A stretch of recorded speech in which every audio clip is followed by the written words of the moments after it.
Olá, bem-vindos a mais uma live da Comunidade Shalom. Nosso evento já vai começar. Antes, se inscreva no nosso canal no YouTube. É muito fácil, basta acessar shalom.org.br/YouTube e confirmar sua inscrição. Ative também o sininho para receber as notificações de vídeos novos. Ah, você já está inscrito? Interaja ao vivo no chat durante a transmissão. Aproveitem mais este conteúdo que preparamos para vocês.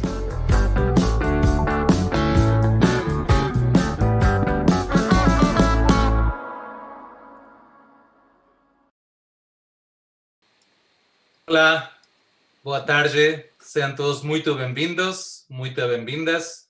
Estamos muito contentes com sua participação na nossa comunidade, a Comunidade Shalom.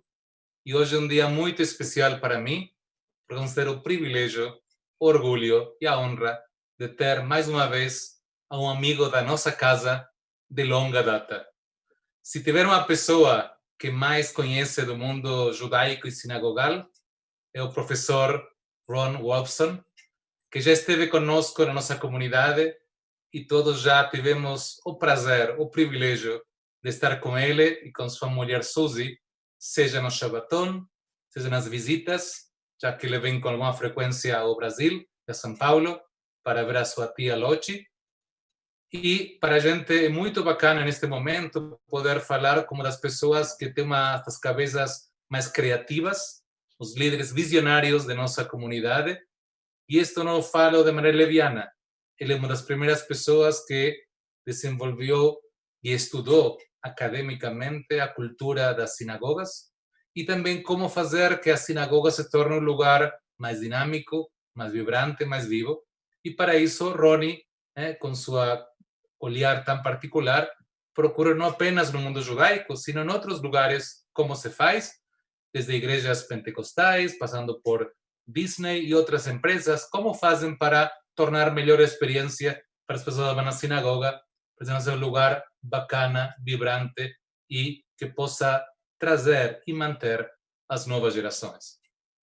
E hoje temos o privilégio, em meio desta pandemia, de poder bater um papo com ele, e é uma oportunidade muito bacana de estudar novamente a Torá de Roni. We'll switch to English to welcome Ronnie, our dear friend, and thank you for your time and our privilege to continue study with you and this pandemic crazy time. Thank you, Rabino Adrian, the best Rabino in the entire world, my friend. Thank you, Ronnie. The community knows this. I know it too. I know many, many rabbis. Mm-hmm. You're the best. Thank you, Ronnie. I understand that you are now with a T-shirt that is written Mayo Clinic. Oh, yes. So you were the last 3-4 months. What are you doing in Rochester? You're from LA. Yes, it will be 4 months on Wednesday that we have been here at the famous Mayo Clinic, which is one of the world's best medical centers, because our dear Susie was in need of a kidney transplant. And we have been coming to Mayo Clinic for many, many years because Susie and I both grew up in Omaha, Nebraska, which is about 5 hours from here. So in Omaha, when you were sick, you always came to Mayo Clinic, the best doctors in the world, the best medical care in the world. And Susie was in great need of a new kidney. I wanted to give her my kidney because thank God I'm very healthy. But it turns out, even though we are the same blood type, we were not a match. So Susie said the best thing ever when she heard this news. She said, well, he wanted to give me his kidney, but he already gave me his heart. Very That's sweet. The best. So there is what's called the Paired Kidney Exchange Program. Mhm. So the Mayo Clinic found a match for Susie, and she received a transplant on February 14th. And they also found a match for me. So my healthy kidney was taken on February 26th, put on a plane to Jacksonville, Florida, where Mayo Clinic has another location. And it was transplanted into a lovely woman named Sally, who we've already communicated with. She is married to a Southern Baptist evangelical Christian minister. And she discovered that I wrote books about Judaism, which she called Jewish Wisdom. So she named her kidney Solomon. My kidney is in her body named Solomon. Okay. And then she wrote to me, I feel so blessed to have a Jewish kidney. That's an amazing story. So this new Jewish kidney will ask for Jewish food. Yeah. What Sally will discover. I know. I hope it likes matzo ball soup. Okay. So you are isolating in a place long before the rest of us. Yes. What have you learned about being alone all this time? You know, Adrian,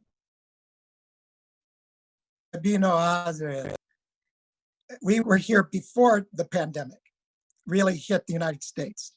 And because Susie's immunosystem is so compromised, after the kidney transplant, they give you very, very strong anti-rejection medicines. They already told us then in early February, before there was one case in the United States, that we had to wear a mask, that we should not go near anyone who's sick, to protect Susie from getting any kind of virus. So we've been isolating in the Hilton Hotel for nearly 4 months. Why are we here so long? 2 reasons. First, Susie, God bless her, has had a number of complications. 2 days after the initial transplant, they had to go back to the operating room to reposition the kidney. A second surgery, very difficult. And then she's been hospitalized 2 other times for dehydration and for an infection. We had a COVID scare. She had a fever one night, and we were just very, very upset and scared. But thank God it was negative. And so the complications have kept us here. And the second thing is, how are we going to get home? The COVID is so dangerous to her that the idea of getting on an airplane is very, very scary. So eventually we will get back to Los Angeles, but for right now, we're comfortable here. And what we learned is that before Corona hit the United States, I call it BC, before Corona, we would get phone calls and emails from our friends and family short. You know, people are very busy. So it'd be, how you doing? I'm thinking of you. But in AC, after Corona hit and everybody else was isolating in their homes, people had a very precious commodity, time. They were not running around in their crazy lives. Everybody was at home. Suddenly, we start to see that the emails are very long. They're long stories. People want to share their stories. What's going on? They want to know our story. It was amazing, the difference between BC, before Corona, and AC. So when people say, hasn't it been difficult for you to be alone? I say, well, we're alone, but together. We are alone together because not a day has gone by that we don't have phone calls and emails. And we're on the Caring Bridge platform. People are welcome to hear our story, read our story. It's Wolfson Kidney Adventure on the platform Caring Bridge. We've had 15,000 unique visits to that blog. And almost every day we're reporting on what's happening to us. So we are alone, but we are together. There's a question about how are your kids, your grandkids? Oh, they're terrific. They're terrific. Thank you. Many of your community know the stories of our own growing up in Omaha. Our daughter, Javi. Javi has two beautiful children. Ellie is 9 and Gabe is 7. They're in a Jewish day school where they've been online learning until last week when the school semester was over. And they've done beautifully. Very happy in many ways to be home with their parents for so many hours and hours on end. And Ellie has written a best-selling book. It's best-selling because we bought 2 copies. So it's called Queen of Water. It's written and illustrated by Ellie Brooklyn Hall. It's 82 pages. Wow. And she knows that I write books. So she said, Zadie, how much should I charge for the book? And I said, $24. So on the front cover of the book, she wrote $24. Great. It's very cute. It's see that you have continuity in your books. Yeah. Talking about your books, you articulated this amazing notion of relational Judaism. First in your book with the title, and now in Relational Judaism Handbook, that's the continuation, and many to come, we hope, emphasizing the importance of synagogues doing a better job in connecting people. Our congregation has benefited mightily for your early work. It's called Synagogue 2000, and your ideas on Relational Judaism have a deep impact in our congregation, from the way in which we have a lot of success. I've heard that you divide time between BC, I see how you talk, and how to apply this relational Judaism in time of COVID-19. Well, my main point in the book, Relational Judaism, and we spoke about this when we were together in Sao Paulo, in your beautiful community, it's all about relationships. Judaism itself is based on the idea of relationship between each of us, made B'Tselem Elohim, in the image of God, and our God, that relationship, and the relationship between each other. Martin Buber called this I and thou, that don't look for God in the heavens. Look for God right here through Zoom. When I see you, my friend, Rabino Adrian, did I tell you the best rabbi in the entire world? Here is where I find God, you and me together in relationship. It's all about relationships. So with the pandemic, we're seeing it even more importantly in synagogue communities. Because we cannot be together physically, we must find ways to be together, not just on Zoom, but spiritually, to connect to each other.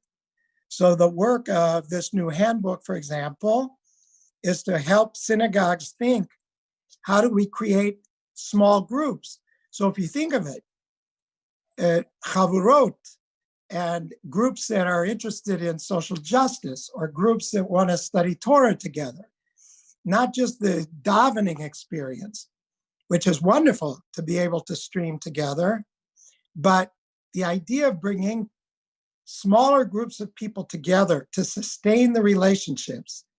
This is, I think, the great challenge during this pandemic when we cannot be together physically. Okay, the changes in our society have been so swift and so powerful in this time after Corona, breathtaking. As a rabbi, I'm beginning to think this time as Yochanan ben Zakkai moment. Yes. Like shift totally our possibility to learn. Do you think we are in the Ben Zakkai moment? Your thought on that? Yes, I do. You know, what Yochanan ben Zakkai did is he saved Judaism, because after the destruction of the temple and the sacrificial system of worship, of prayer, there was no way to reconstruct the temple. So Ben Zakkai understood that the emphasis now had to be on learning, not just in the Beit Midrash, but in our very homes themselves. So you know that the house we live in is called the Mikdash Ma'at, a tiny sanctuary. And it is here where Ben Zakkai refocused Judaism from the temple to the home and eventually to the synagogue, which is called a Beit, a Beit Midrash, a Beit Knesset, a Beit Tfilah. It's our home. So the idea of moving Judaism away from the sacrificial system was a watershed event in human history and Jewish history. Now we face that same sort of challenge. How do we keep our relationships together when we can't be physically present? So take, for example, what happened at Pesach in the spring. I was absolutely amazed at the millions of people, families, friends, who gathered together in their homes on Zoom. In our own family, we had 60 people from all over the country, the United States, who tuned in to a 2.5-hour Pesach Seder. Susie called it a Zeder. And you know what happened, Rabino Adrian, in the first hour? In the first hour, everybody who had tuned in, signed in, had 1 minute to tell everybody else how they were doing during the pandemic, to tell their story. If you ask me about relational Judaism and how do we build relationships with our members and with each other, the very first thing is to share our stories. So to spend that first hour telling each other our stories about an experience that we were sharing together, even though we were alone or separate, this is the foundation of how to build a relationship with another person. So I think going forward, certainly we have to keep emphasis on this idea of sustaining the relationships we already have and welcoming new people in to our community through Zoom and other platforms. You talk about that last Passover, Pesach, was different from all other Pesach, Passovers. Yeah. And welcoming the high holidays will also be very challenging and different. Very the joy different. of coming together with our community representing full force. There's no question that we will have to make the base of technology to create our services in a world where handshakes and hugs, that you are the master of that, are no longer accessible. Which way of greeting others that will replace in relational Judaism look like instead of hugs and kisses? When Ronnie is in our congregation, he stand at the door and he kiss, handshake everyone who come in. And that's made a huge impact in our congregation. We already, our volunteers, call Mekablei Panim because of you're talking in Synagogue 2000. So what is strategic for synagogues to sustain and build relationships? So first of all, God willing, we will come to the day when we get back together again physically, but with social distancing. So everybody who knows me and knows that I love to shake a hand and to give a hug and a Shabbat kiss, they know, Ronnie, what are you going to do now? So I've been studying this. So there are ways of greeting, you know, there's namaste. There is hand on heart. There is waving. There are ways that we will need to communicate with each other, to welcome each other, that don't involve physical touch. Some people now here, I don't know if it's happening there yet, families are gathering in their backyards, you know, outside, for say a Shabbat dinner, with different tables 6 to 10 feet apart. So people can't physically touch. It must be terrible for the grandchildren and the bubbies and the zadis. But at least we can wave, we can see each other, we can talk through our masks. I also learned here at Mayo Clinic that once the doctors had masks on, how do we communicate? And it turns out they communicate with their eyes. You can see when their eyes are bright and excited and they're smiling underneath the mask.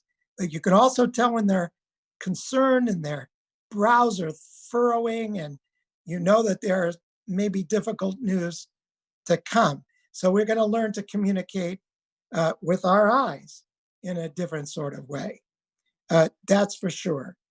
But I think in the high holidays online, we're going to have to figure out new ways of participating. I can tell you one experience I had, Rabino.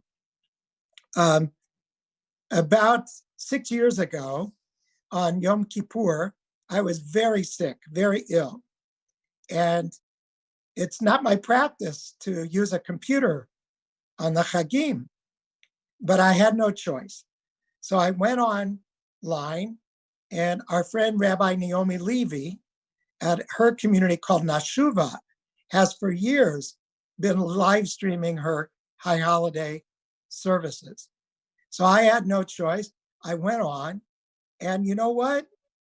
It was not like being in person, but it was very comforting, a very beautiful spiritual experience to participate and to listen to that couple of hours of Kol Nidre. And you know what? Early on, Rabbi Levy knew something that you know now, which is that for all you Portuguese-speaking fans across the world, and I am certainly one, bom dia, bon tarde, tarde? Boa tarde. Bon tarde, yes. Obrigado. You now could attract participants from all over the world to Comunidade Shalom. That Kol Nidre, Rabbi Levy had 75,000 people watching her live stream of the Yom Kippur service. And what's happening here in the United States is that rabbis are reporting that their attendance, the number of people who are actually tuning in to these services and Torah study and other kinds of programming online has gone way up during the pandemic. So maybe it's people have this time on their hand, but I think there's something deeper, which is there's a great thirst for spiritual connectedness. And I think that will continue well into the High Holy Days. And you're speaking about the doctors and the doctors, and you have the medical people. You have meeting face to face last 4 months. How these meetings face to face change the way they interact with you? You say about the eyes, but it's something that amazes you, surprise you about the practical of the doctors that take care of you and Susie? Yes, for sure. You know, these are some of the best doctors and scientists in the world here in this very small community. Rochester, Minnesota is about an hour from Minneapolis, which is, of course, is terribly in the news now. And it's a community of about 200,000 people. 50,000 of them are employees of the Mayo Clinic. 50,000. Wow. We have tens of thousands of patients come here from all over the world every day. So you can imagine what it was like for the 5 or 6 weeks when Susie and I were practically the only patients in these 26 buildings. I mean, it was a ghost town here. There was nobody here. In our hotel, 8 rooms were occupied. Wow. If you remember the Jack Nicholson scary movie, horror movie, The Shining, Yes. when Susie and I, we were the only people on the 8th floor. So when we would take a walk in the hallway, I said to Susie, if you see twins at the end of the hall, run. And don't go near the elevator, whatever you do.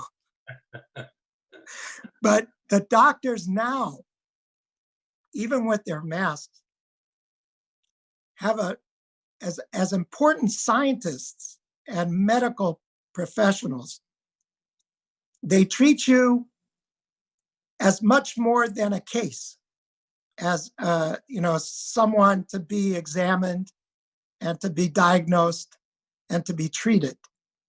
They're not religious here, but there's a spiritual dimension of what we've experienced now these last 4 months that's quite moving. It's not explicit, but you, Rabbi, as somebody who visits people in the hospital and people's bedsides and conducts a funeral or a Shiva Minyan, even online, there is a great hunger for spiritual meaning and for Torah learning, to figure out what's going on in our lives and how can we make sense, how can we make meaning out of this crazy time we live in. And that's the role of a synagogue. That's the role of a spiritual community. We're all in this alone, but together. We know there are people who are having difficult time with sheltering in place, especially the elderly and the single people without family. How do we combat loneliness now and after Corona? So for many years, I've been recommending to synagogue communities to regularly reach out to the membership, not just through, worship and study and social justice work, but just to say hello. So there are many congregations who now, maybe before Rosh Hashanah, maybe before Pesach, will take the membership list, phone numbers, and people will call. Well, since the pandemic hit, I know of many congregations, I'm sure yours, where people have been called by phone just to make sure they know that we care about them, we're concerned about them. Is there something we can get for you? A meal, anything that we could deliver? We'll leave it on your front door. Is there something you need spiritually that we can provide? And that, I think, is very important. I can also tell you that there are some elderly people who are not very technically proficient with the online platforms. So a handwritten note to your friends is a wonderful thing. In our 4 months we've been here, Susie has been most excited when she got a greeting card, a get well card in the mail with someone's handwritten message. Even more important than a Facebook greeting or an email or even a phone call. It's been wonderful to get those handwritten notes. So those are things we can do, certainly before the Yamim Noraim. I think it would be very good, in addition to the emails, to make sure we're connecting with our people, just to check in, just to say hi, not to collect money, not to encourage attendance, just to say, we love you, we care for you, we're here for you. Ronnie, do you have in this 4 months, do you have time or focus to read, to listen to music, or your day by day schedule with take care of Susie and all the medical stuff? It's not allowing that. Yes, it's you know what? It's a full-time job, what we've been through. You know, but I'm very blessed to have a magnificent wife. We are now in 2 weeks celebrating our 50th wedding anniversary. Wow, Mazel Tov. Tadarava. We met each other when I was 15 and Susie was 14. It's a great love story. So yes, we've been watching the cable news. We try not to watch too much because for many days it was just too painful to watch what was going on. I mean, imagine what we've been through. When we got here on February 10th, the pandemic was a very far away concern in China and in Japan. And we watched it day by day, week by week, transform our lives. And then, tragically, the last 2 weeks here in the United States, with the terrible killing of this young man in Minneapolis, just an hour away from where we are, we've now had this protest movement, which I'm sure has come also to Brazil. It's already here. Good, because there must be change. And we certainly hope that there will be significant change in this country, not only when it comes to policing, but when it comes to our entire civic structure of, you know, it's being cast in the upcoming election as the battle for the soul of America. And in many ways it is. So we're living through that. We had a curfew right here in Rochester for 2 nights. Yes, in addition to watching the Food Network shows, I could be a good cook now. And the Home Gardening Channel and Netflix. I'm actually trying to document the experience we're going through. You know, a writer is a writer is a writer. So my therapy has been to write what's happening in our roller coaster adventure this past 4 months. So I have a good title, I think, for the book. You want to hear it, Rabino? Yes, please. Before that, you write handwritten on the computer. How do your routine? Well, I only have my iPhone, so I do work on. I got a portable keyboard. Okay. Yeah, so I'm writing on my keyboard. I don't have a computer with me. We thought we would be here for 3 weeks. Okay.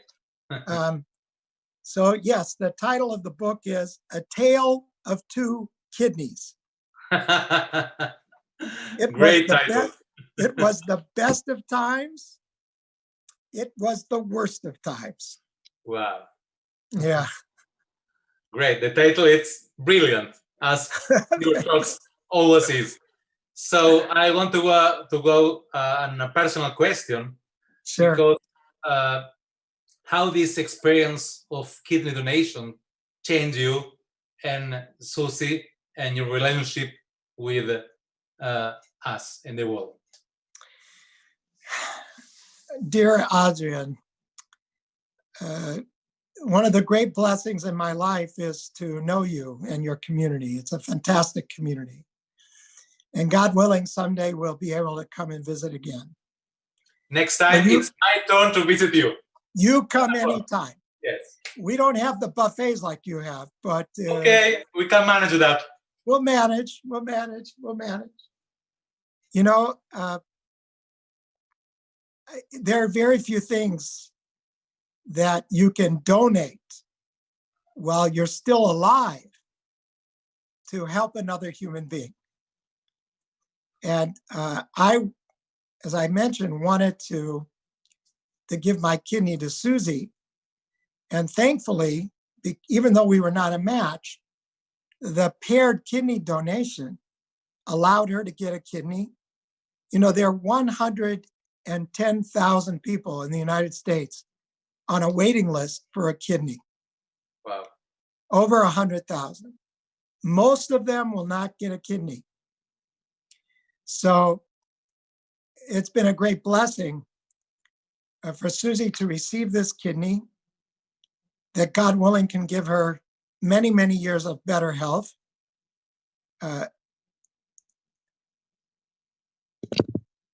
And